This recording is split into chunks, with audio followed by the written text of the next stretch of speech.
All right. Shalom, shalom. First and foremost, I would like to give all praise, honor, and glory to YAHAWAH, BAHASHAM, YAHAWASHI, BAHASHAM, Makakwadash. Double honors to the elders and the apostles of great millstone that taught us this truth. And salutations to the hopeful elect that's around the four corners of the globe. And the elect begins to 144,000.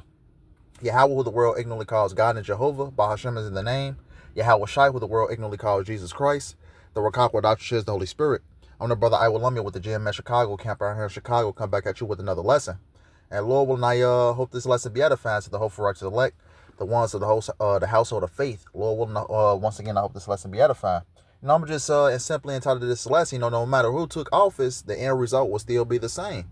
And what is the end result of Babylon the Great, which is America? Thermonuclear destruction, which is the second death. As you reading the book of Revelations, the end result will be the same. No matter if Kamala Harris took office. And of me doing this lesson, we know that that DJ Trump ultimately took the office, but just to say the end result is going to be the same, man. Everything is still gearing up, and one direction is gearing up to what? The end of Babylon the Great, which is America. This is the book of Isaiah 55 and 11. I'm going to start out right here. It says, "So shall my word be that goeth forth out of my mouth. It shall not return unto me void, but it shall accomplish that which I please, and it shall prosper in the thing whereto I sent it." All right, what is one of the things that the Lord say? That this place is going to be destroyed by fire. You can read about that in Malachi 4, how it talks about, the day cometh thou shalt burn as an oven. The Isaiah the 34th chapter. Revelations the 18th chapter. This place is just basically set up for destruction, man. And the Lord basically prophesies this since the beginning. So it don't matter who took office. It could have been Kamala Harris. But the end result is still going to be the same, man. Because prophecy still has to come to pass. And all the words of Yahawah BAHASHAM YAHAWASHI, that's written within the Bible, is going to come to pass one way or another, man. All these prophecies has to come to pass, and Babylon the Great being destroyed is one of them. And that's a major prophecy in itself. But let's continue.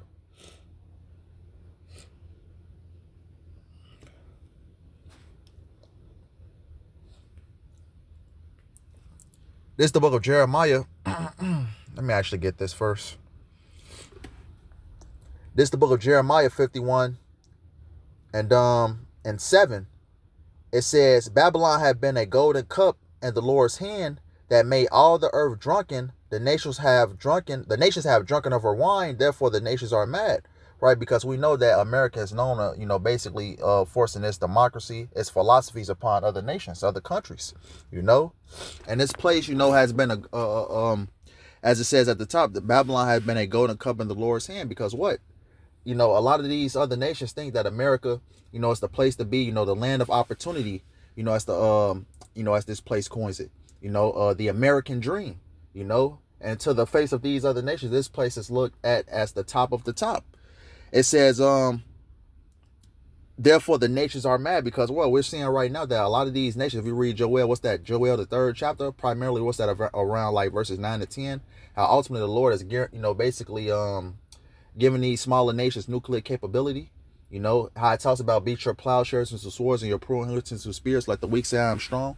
Ultimately, the Lord is raising up these other nations to come up against Babylon the Great, which is America. It says, verse 8, it says, "Babylon is suddenly fallen and destroyed. How for her? Take balm for her pain. If so, she may be healed." Because this place is destined to be destroyed, man. Hey, Revelations the 18th chapter really goes into the destruction of Babylon the Great. How it talks about in 1 hour, ultimately, that this place is going to be destroyed. Verse 9, it says, "We would have healed Babylon, but she is not healed. Forsake her, and let us go everyone into his own country, for her judgment reaches unto heaven, and is lifted up even to the skies." Right, so this place ultimately can't be healed, man.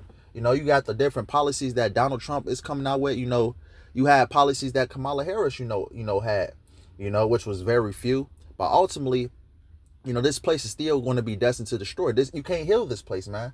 These different politics or these different politicians who were set up anyways, man. Because we know that who runs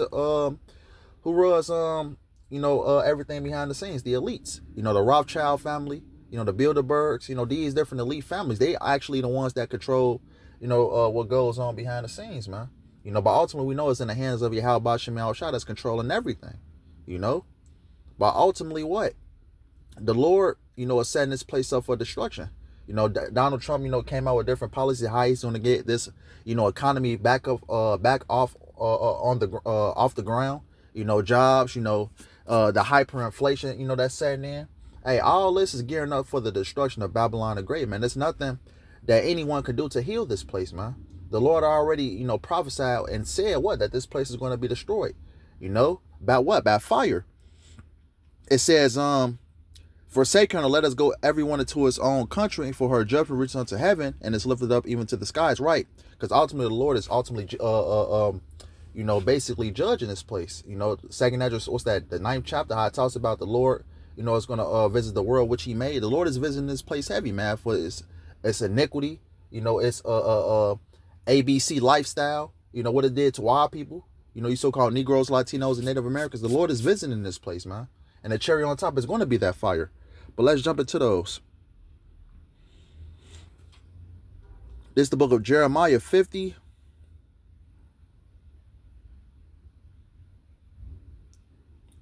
And 14. It says, I could probably start up. Verse 13, Jeremiah 50 and 13. Because of the wrath of Yahawah, it shall not be inhabited, but it shall be wholly desolate.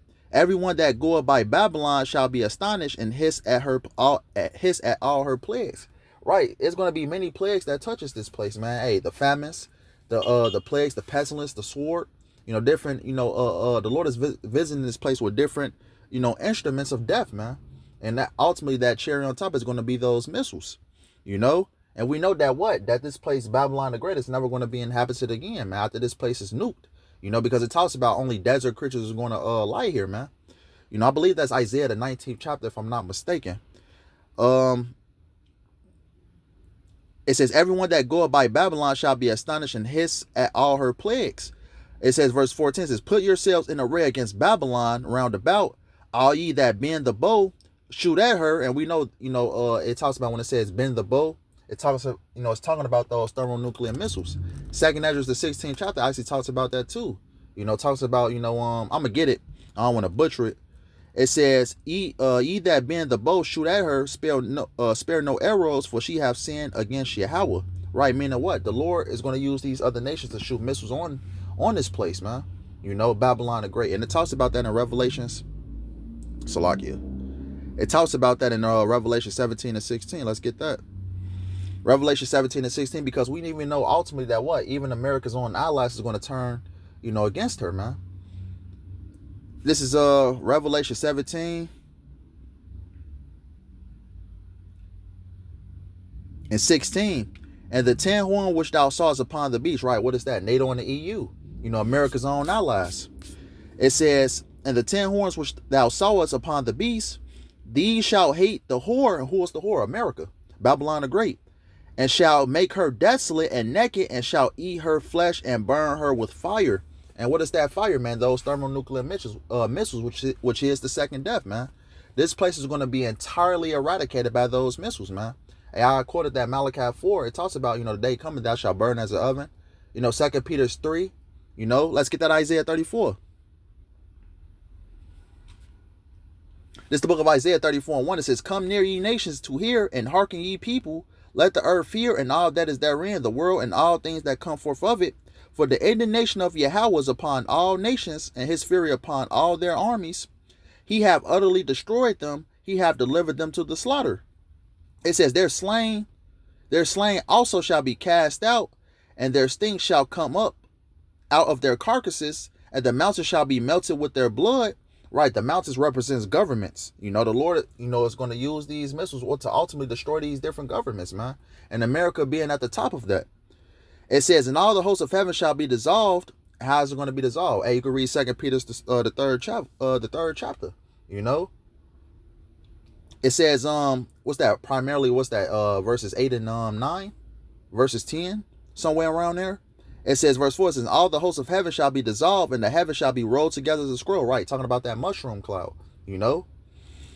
It says, and all their hosts shall fall down as the leaf falleth from off the vine, as the fig, Salakia, off the vine, from the vine, and as a falling fig from the fig tree. right? Because we know that ultimately, you know, like I said before, the Lord is going to destroy this place by the way of fire, you know, which is talking about those missiles, man. You know, I read in that Jeremiah 50, you know, it talks about, you know, spare no arrows, you know. Ultimately, the Lord is going to get rid of this place, man. And, you know, going back to what I was saying, man, no matter who, you know, has taken office, you know, at me doing the time of me recording this lesson, you know, Donald Trump, you know, was elected, what was that, the 47th president of the United States? But ultimately, it don't matter who took office, man. The end result is still going to be the same. But let's finish this out. Verse 5, it says, for my sword shall be bathed in heaven. Behold, it shall come down upon Idumea and upon the people of my curse through judgment. Who is that talking about? Esau Edom, the sepulchral white man. You know, the Lord is going to judge this man, you know. And then ultimately, you know, talking about this man, Esau Edom, you know, like I mentioned before, you know, the so-called white man, everything is gearing up for the end of his society, man. 2nd Ezra 6, it talks about, you know, for Esau is the end of the world and Jacob is the beginning of it that followeth. What's that, 2nd Ezra 6 and 9? It says, verse 6, it says, the sword of the Lord is filled with blood, and it is made with fatness, and with the blood of lambs and goats, with the fat of the kidneys of rams. For the Lord have a sacrifice in Basra, and a great slaughter in the land of Idumea. Right, where the Lord is visiting Esau Edom, man. What's that, Lamentations, the 4th chapter? What's that, verses 21 to 22? The accomplished, ultimately talks about, you know, our slavery coming to an end, and how ultimately the Lord is going to visit Esau Edom and visit Esau Edom. And that's the town we're living in, man. You know. Verse 8, it says, for this is the day of the Lord's vengeance in the year of recompenses for the controversy of Zion. And right, this is what's happening right now, man. You know, the Lord is going to judge Esau Edom. That's the time that we're living in, man. The Lord is going to, you know, ultimately bring his kingdom down. You know, that's the time that we're living in right now. And it no matter who took office, man, the end result is going to be the same. You know, everything is gearing up towards, you know, one thing, man. The destruction of Babylon the Great and the deliverance of the elect, man. And the establishing and what? Of the kingdom of heaven. You know? But there's just something I just wanted to bring out. You know, Lord, when I hope this lesson was edifying, I want to end all by giving our praise, honor, glory to YAHAWAH, BAHASHAM, YAHAWASHI, BAHASHAM, YAHAWASHI. Double honors to the elders and the apostles of great millstone that taught us this truth. And salutations to the hopeful elect that's around the four corners of the globe. Lord, I hope this lesson was edifying. Until next time, Kwam Yasharala, Shalom, and Abba.